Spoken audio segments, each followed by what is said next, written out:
अगर दूध नहीं पिया तो आपने मतलब कुछ पिया नहीं है। दूध से संबंधित चीज़ें जैसे दूध मान लो, दही मान लो। लेकिन देखा जाए तो जितनी रिसर्च न्यूट्रिशन साइंस पे हुई है, तो दूध है वो आपके लिए एक ज़हर की तरह होता है, जैसा मैंने अनुभव किया है। तो मैं मानता हूँ कि अगर दूध से संबंधित चीज़ें अगर नहीं ली जाए, तो आपकी ज़िंदगी शायद 10 से 15 साल और बढ़ सकती है और वो भी बिना बीमारी के। कोविड को मैं अभी जिस तरह से देख पा रहा हूँ, ये बहुत भयंकर भयानक रूप नहीं लेगा अभी। क्योंकि जो बीमारी का जो डर होता है, वो हमेशा बीमारी के भयानक रूप को लेके होता है कि कोरोना अगर भयंकर हो गया, तो आपकी मौत हो सकती है, आपके परिवार को कौन सँभालेगा? इस टाइप की बातें आपके दिमाग में आती हैं, इसलिए आपको डर पैदा होता है। लेकिन मैं जब ये देख पा रहा हूँ कि कोरोना है जो इस बार आया है, वो बहुत माइल्ड फ़ॉर्म है, तो आपको डरने की कोई ज़रूरत नहीं है। अगर थोड़े बहुत भी लक्षण आपको दिखते हैं, तो एक अच्छे होम्योपैथिक डॉक्टर की आप सलाह लें और उसका ट्रीटमेंट स्टार्ट कर दें, तो आप ठीक हो जाएँगे। 2020 का वो समय आप याद करिए जब देश के अंदर इस तरह का हाहाकार मचा था कि लोग डर रहे थे कि घर से बाहर निकले कि नहीं निकले, क्योंकि वो टाइम था 2021 का कोविड का समय। फिर से देश के अंदर कोविड के केसेस हैं वो देखने को मिल रहे हैं। राजस्थान के अंदर हाल ही में एक व्यक्ति की मौत हो गई कोविड से, और लगभग एक दर्जन से ज्यादा मरीज हैं वो राजस्थान में देखने को मिल रहे हैं। अब लोग सोच रहे हैं कि क्या वो समय वापस आएगा कि जब जेब में सैनिटाइजर होगा और मुंह पे मास्क होगा। खैर, ये दौर आएगा कि नहीं आएगा। कोविड का नया वेरिएंट है, वो किस तरीके का है, क्या उसमें सिम्टम्स है, क्या वो वेरिएंट कितना इम्पैक्टफुल एक पब्लिक या फिर एक ह्यूमन की बॉडी पे डाल सकता है, उसके लिए हम बात करेंगे। हमारे साथ मौजूद हैं होम्योपैथी के एक्सपर्ट हैं डॉक्टर कपिल देव। अब इनके नाम से आप ये मत समझिएगा कि आपको उस कपिल देव की याद आने की, क्योंकि मैंने भी एक बार वही सोचा था। तो कपिल जी, सबसे पहले शुरुआत में यही करूँगा कि कोविड के केसेस हैं लगातार बढ़ रहे हैं।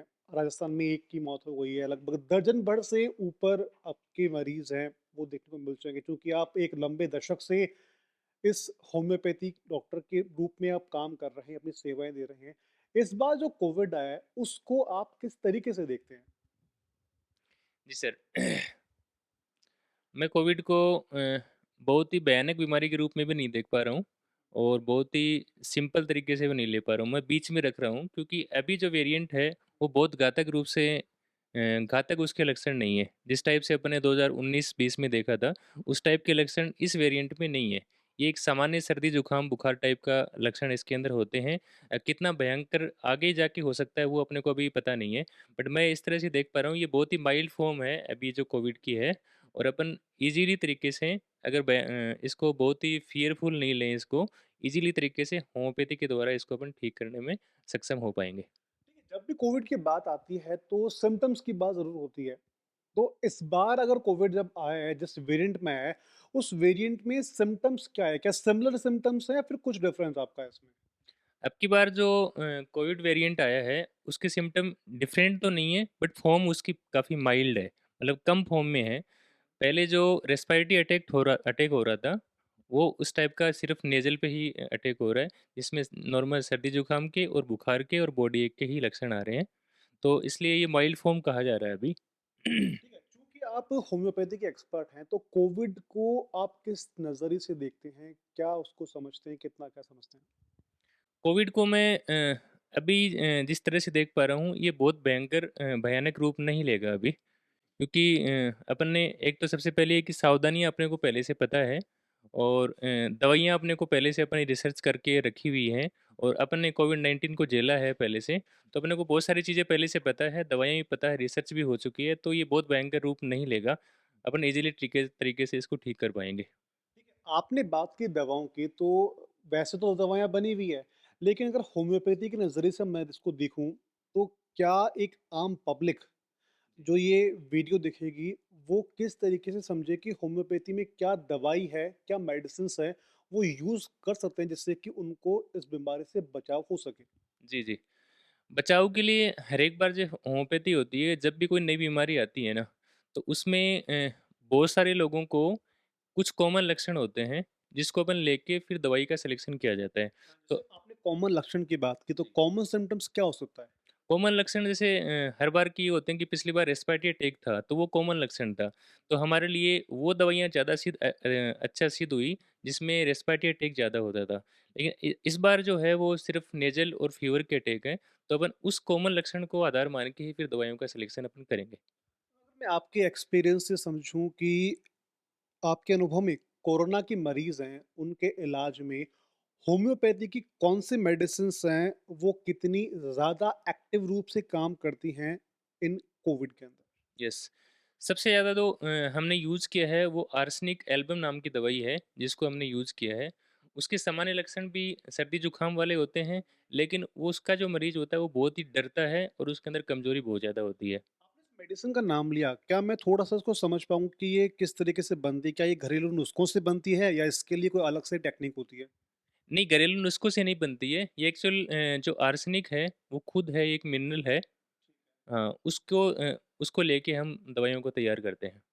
ठीक है, अगर मैं इस बार की कोविड में समझना चाहूँ कि कितना डिफरेंस आपको आपके लक्षणों में दिखा है, उसके अलावा अगर मैं बात कर लूँ इस कोविड के अंदर क्या-क्या सावधानियाँ आपको बरतनी हैं? क्या पहले की तरह जो सावधानी थी वो बरतनी है या कुछ और नया है इसमें जिससे कि और आपको बचाव वो करना है? नहीं इसमें सावधानियाँ पहले की तरह ही हैं, जिसमें कॉमन 3 सावधानियाँ रखनी होती हैं। पहला अपने को मास्क पहनना है और दूसरा अपने को है जनता से दूरी बना के रखनी है और तीसरा जो है बार-बार हाथ धोने का अपने को जी ज़रूरत है। तो पहले वाला ही सावधानियाँ हैं, इसमें काफ़ी हैं। ठीक है, अगर मैं समझूँ कि क्या होम्योपैथी दवा कोरोना के टीके का एक विकल्प हो सकती है? ऐसा मैं नहीं कहूँगा क्योंकि टीका जो है वो अलग तरीके से काम करता है। बट मैं ऐसा कहूँगा कि होम्योपैथी के अंदर भी कोविड को प्रिवेंशन के लिए हमारी दवाइयाँ होती हैं। ठीक है, अगर मैं समझूँ कि क्योंकि जब भी कोविड फैला है या फिर पहले के समय फैला है, तो लोगों में डर है उसका फैला है। अगर मैं होम्योपैथी की बात करूँ, तो होम्योपैथी कितना ज़्यादा एक प्रभावी ढंग से लोगों में डर है, वो कम कर सकती है कोविड को लेकर के? Yes, yes. क्योंकि जो बीमारी का जो डर होता है, वो हमेशा बीमारी के भयानक रूप को लेके होता है कि कोरोना अगर भयंकर हो गया, तो आपकी मौत हो सकती है, आपके परिवार को कौन सँभालेगा? तो इस टाइप की बातें आपके दिमाग में आती हैं, इसलिए आपको डर पैदा होता है। लेकिन मैं जब ये देख पा रहा हूँ कि कोरोना है जो इस बार आया है, वो बहुत माइल्ड फ़ॉर्म है, तो आपको डरने की कोई ज़रूरत नहीं है। अगर थोड़े बहुत भी लक्षण आपको दिखते हैं, तो एक अच्छे होम्योपैथिक डॉक्टर की आप सलाह लें और उसका ट्रीटमेंट स्टार्ट कर दें, तो आप ठीक हो जाएँगे। और जब ठीक होने की बात आती है तो आपका डर अपने आप खत्म हो जाता है। ठीक है, अगर मैं समझूँ कि एक आम पब्लिक के नज़रिए से कि अगर कोई भी पब्लिक होगी ये समझेगी कि जुकाम होते लगभग सेम जैसी होती है। जी, जी। कोविड के अंदर आपको कैसे पता लगे कि यार ये मुझे कोविड के लक्षण हो रहे हैं? क्योंकि जुकाम जो होती है वो अगर अमूमन देखें एक सिमिलर जैसी होती है। तो कैसे वो पहचाने कि ये कोविड की जुकाम है या नॉर्मल जुकाम है? ये सर एक्चुअल में अपन पहचान नहीं कर पाएँगे क्योंकि जो सामान्य जुकाम होती है वैसा ही कोविड के अंदर होता है। तो वो तो सिर्फ़ अपन जाँच करवा के ही पता कर सकते हैं ये कोविड की जुकाम है। लेकिन देखा जाए तो नॉर्मल चीज़ों के लिए आपको जाँच की ज़रूरत नहीं होती है क्योंकि होम्योपैथी में जाँच के बाद इलाज नहीं होता है। होम्योपैथी में सिर्फ़ लक्षण लेके उसका इलाज स्टार्ट कर दिया जाता है। तो जाँच की बहुत ज़्यादा नीड होती नहीं है आपको। अगर मैं समझूं कि होम्योपैथी के अंदर जैसे आपने बताया लक्षण को देख कर के जांच होती है। अगर किसी में लक्षण कोविड के हैं लेकिन उसको पता नहीं है, लेकिन होम्योपैथी के डॉक्टर ने उसको देखा और मेडिसिन दी केवल जुकाम के अकॉर्डिंग, तो क्या वो मेडिसिन आपकी कोविड की जो वायरस है उस पर अटैक कर पाएगी? जी, जी, सेम तरीके से अटैक करेगी वो। क्योंकि हमारा जो सिस्टम है, वो कोविड पे काम नहीं करता है, हमारा सिस्टम है वो लक्षणों पे आधार ही होता है। तो इसलिए वो अगर कोविड-19 पॉज़िटिव है तो भी वैसे ही काम करेगी और 19 पॉज़िटिव नहीं है तो भी सेम तरीके से काम करेगी। आपने बोला कि वो जुकाम के बेसिस पे आप एक लक्षणों के बेसिस पे आप दवाई दोगे। लेकिन जब कोविड का वायरस है, तो फिर वो जुकाम कोविड के वायरस पे अटैक नहीं करके जुकाम के वायरस पे अटैक करेगी। तो फिर कोविड कैसे ठीक होगा? मैंने बताया ना सर एक्चुअल जो लक्षण होते हैं ना, उसी को आधार मान के ही हम दवाई देते हैं।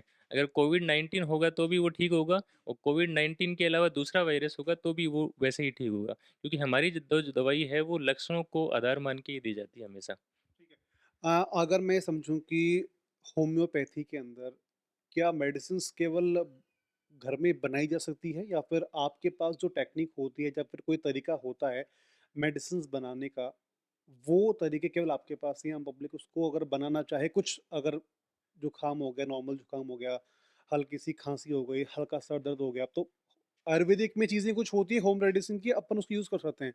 क्या होम्योपैथी में भी ऐसी कुछ चीज़ें हैं जिससे कि अगर कोई व्यूअर्स हमें देख रहा हो, कोई जो पब्लिक हमें देख रही हो, तो पब्लिक ये समझ पाए कि अगर मुझे यार ये चीज़ हो रखी है, तो मैं होम्योपैथी की इस दवा के ज़रिए अपने आप को ठीक कर सकता हूँ। नहीं सर, ऐसा होम्योपैथी के साथ में नहीं होता, क्योंकि होम्योपैथी को बनाने के लिए आपको हमेशा मशीन की ज़रूरत होती है। तो अपन नहीं बना सकते उसको, चाहे मिनरल किंगडम का हो, चाहे मेटल्स का हो। तो जैसे अपन बात करें कि सोने की कोई दवाई बन रही है, तो सोने को आपको अच्छे तरीके से पल्वराइज़्ड करना पड़ता है। तो उसके लिए आपको पूरा मशीनरी सिस्टम की ज़रूरत होती है, और एक पूरा प्रिंसिपल उसको फ़ॉलो करना पड़ता है बनाने के लिए। ठीक है। होम्योपैथी के अंदर मेडिसिन्स वो सारी मेडिसिन्स अवेलेबल हैं जो इंग्लिश दवा में अवेलेबल होती है या फिर आयुर्वेदिक में अवेलेबल होती है? होम्योपैथी में जितनी इंग्लिश में अवेलेबल होती हैं और आयुर्वेद में होती हैं, उससे भी कहीं ज़्यादा वैरायटी में दवाइयाँ अवेलेबल होती हैं, और हम हर एक बीमारी को ही ठीक करने के लिए सक्षम हैं। अगर मैं समझूं कि होम्योपैथी के अंदर कोविड के अलग किसी के फेस के इश्यूज हैं, उसका फेस खराब है, या उसको फेस के पिंपल्स हैं, डार्कनेस आंखों के नीचे आ रही है, तो उसके लिए क्या आप उसको गाइडलाइंस या क्या उसको गाइड करेंगे आप? मैं उसको गाइड, क्योंकि होम्योपैथी के अंदर अपन जनरल पब्लिक को अपन गाइड करना ज़्यादा नहीं होता है, क्योंकि होम्योपैथी है वो लक्षणों पे आधारित रहती है। तो मरीज के साथ में बैठ के ही उसकी टेस्टिंग करके ही आपको दवाई डिसाइड करनी होती है, क्योंकि जनरल दवाई होम्योपैथी के अंदर नहीं होती है जो अपन सामान्य लोगों को दे सके, वैसी दवाइयाँ नहीं होती है, क्योंकि हर एक पर्सन होता है, उसके लक्षण अलग होते हैं, उसकी हिस्ट्री अलग होती है, इसलिए उसकी दवाई भी पूरी तरह से अलग होती है, चाहे बीमारी सेम ही हो। ठीक है, मेरा लास्ट सवाल आपसे ये है कि कोविड से बचाव के लिए बुजुर्ग हैं, बच्चे हैं, at a time present time के अकॉर्डिंग आप क्या उनको सलाह देंगे कि आप ये चीज़ों को ना करें जिससे कि कोविड आप में ना फैले? जी, जी। बुजुर्गों के लिए यही है कि वो घर से बाहर थोड़ा कम निकलें, क्राउडेड प्लेस पे कम रहें, ताकि उनको जो है दूसरे की बीमारी नहीं लगे। और दूसरी बात ये है कि वो योगा, प्राणायाम, एक्सरसाइज और खान-पान में सिट्रस फ्रूट जैसे खट्टे फल बोलते हैं, कच्ची चीज़ें का यूज़ करें और नारियल पानी का यूज़ करें। ये 3 चीज़ें काफ़ी अच्छा अपने प्रतिरोधक क्षमता को बढ़ाती हैं और बॉडी पे ओवरलोड मतलब लोड नहीं डालती हैं, तो ये यूज़ करना चाहिए। ऐसा ही अगर बच्चों की अपन बात करें, तो बच्चे भी खेलने के लिए बच्चों के साथ में ज़्यादा नहीं रहें, घर पे ही वो रहें, और ये जो डाइट मैंने बताई ये बच्चों को भी फॉलो करना चाहिए। हल्के जो खट्टे फ्रूट्स खट्टे हैं, फ्रूट्स हैं, नारियल्स हैं, नारियल का पानी है, ये उनको यूज़ करना यूज़ चाहिए। करना चाहिए। कच्ची चीज़ें, खट्टे फल और नारियल पानी, ये 3 चीज़ें काफ़ी अच्छी डाइट होती है, किसी भी बॉडी को प्रतिरोधक क्षमता को बढ़ाने के लिए। तो क्या डाइजेशन पे भी काम करती है? Yes, yes, sure. इसकी डाइजेशन भी ईज़ी होता है, और इसके अंदर जैसे नारियल पानी है वो कंप्लीट फूड होता है, जिसके अंदर कार्बोहाइड्रेट भी आता है और फैट भी आता है, प्रोटीन भी आता है और एनर्जी भी लेवल आती है। आप खुद एक नारियल पानी पे रह के पूरी ज़िंदगी आप निकाल सकते हो, ये इतना अच्छा फ्रूट है, और इसके अंदर कोई दूसरी चीज़ें भी ऐड नहीं होती है, आप केमिकल यूज़ नहीं कर सकते नारियल पानी पे, तो ये अच्छा फूड है एक। हाँ, मैं आपको बस जनता को और आपको दूध के लिए कुछ बताना चाहता हूँ, क्योंकि ये अपना ट्रेडिशन है कि अगर दूध नहीं पिया तो आपने मतलब कुछ पिया नहीं है। दूध से संबंधित चीज़ें, जैसे दूध मान लो, दही मान लो, या छाछ मान लो, या घी मान लो, या आइसक्रीम है, सॉस मान लो, ये सारा दूध से बनी हुई मिठाई मान लो, है ना? लेकिन देखा जाए तो जितनी रिसर्च न्यूट्रिशन साइंस पे हुई है, तो दूध है वो आपके लिए एक ज़हर की तरह होता है, जैसा मैंने अनुभव किया है और जैसा मैंने पढ़ा है न्यूट्रिशन साइंस में। क्योंकि दूध है वो एनिमल प्रोडक्ट है, क्योंकि जो जानवरों से आता है, तो वो जानवरों की आंतों के लिए बना होता है। उसका स्ट्रक्चर, उसका प्रोटीन, उसका फैट, उसका जो कार्बोहाइड्रेट है, वो जानवरों की आंतों के लिए बना होता है। जिसके अंदर न्यूट्रिशन भी बहुत ज़्यादा होता है, क्योंकि जानवरों को जल्दी ग्रो करना होता है। इसलिए उसके अंदर न्यूट्रिशन भी बहुत ज़्यादा होता है। तो वो आपकी आंतों के लिए नहीं बना, और जो एक्स्ट्रा जो ओवरलोडेड न्यूट्रिशन है उसके अंदर, वो आपके लीवर, किडनी पे लोड डालता है। तो एक्चुअल देखा जाए तो वो एक प्रकार का स्लो पॉइज़न का काम कर रहा है, और मैं मानता हूँ कि अगर दूध से संबंधित चीज़ें अगर नहीं ली जाए, तो आपकी ज़िंदगी शायद 10 से 15 साल और बढ़ सकती है, और वो भी बिना बीमारी के। ठीक है, लेकिन कई लोग हैं, डॉक्टर्स ये बोलते हैं कि जो गाय का दूध है वो थोड़ा अच्छा रहता है हेल्थ के लिए, भैंस के दूध को लोग प्रेफर करते हैं कि आपको भैंस का दूध पीना चाहिए, तो फिर उन लोगों को क्या आप बोलना चाहेंगे? मैं ये बोलना चाहूँगा कि दूध जो है ना, वो किसी का भी हो जानवरों का, वो आपकी आंतों के लिए नहीं बना है, और उसके अंदर एक्स्ट्रा जो प्रोटीन, एक्स्ट्रा जो फैट, एक्स्ट्रा कैल्शियम आता है, वो आपके ऑर्गन जैसे लीवर और किडनी है उस पे एक्स्ट्रा लोड डालते हैं, और उनकी जो झेलने की क्षमता है, उनकी ज़िंदगी है, वो कम कर देते हैं। इसलिए आज के ज़माने में किडनी इश्यूज़ बहुत होने लग गए हैं, और लीवर इश्यूज़ तो आजकल 15 साल 20 साल के बच्चों में भी होने लग गए हैं। तो इसका मेन वजह जो मानता हूँ, मेरे हिसाब से दूध है। तो नारियल पानी के ऊपर आप ज़िंदगी निकाल सकते हो। निकाल सकते हैं। श्योर, क्योंकि मैंने बताया ना कि इसमें कार्बोहाइड्रेट भी होता है, फैट भी होता है, प्रोटीन और एनर्जी के जितने भी मिनरल्स होते हैं वो भी इसके अंदर होते हैं। एक नारियल पानी से कैसे ज़िंदगी निकालेगा वो? एक नारियल पानी नहीं, मतलब कुल मिला के डेली के अगर 5-7 नारियल पानी अपन पिएँ और वो ज़िंदगी भर पीते रहे तो आपको दूसरी चीज़ों की नीड नहीं होती। 5-7 नारियल का हिसाब लगाइए कि एक नारियल अगर ₹80 का आता है, 8 पंजे 40 ₹400 पर डे खर्च करने पड़ेंगे। यस, यस, इतना तो चाहिए। चलिए सर कपिल डॉक्टर कपिल आपका बहुत-बहुत शुक्रिया, आपने अपना कीमती समय है वो दिया है। तो ये थे डॉक्टर कपिल जिनसे हमने बात की कि आखिर होम्योपैथी के अंदर किस तरीके से कोविड को अगर आपको हराना है, जेब में सैनिटाइज़र नहीं डालना है, फेस पे मास्क नहीं लगाना है, तो जो होम्योपैथी में डॉक्टर कपिल ने आपको चीज़ें बताई है, उसका ख़ास तौर से ध्यान रखें।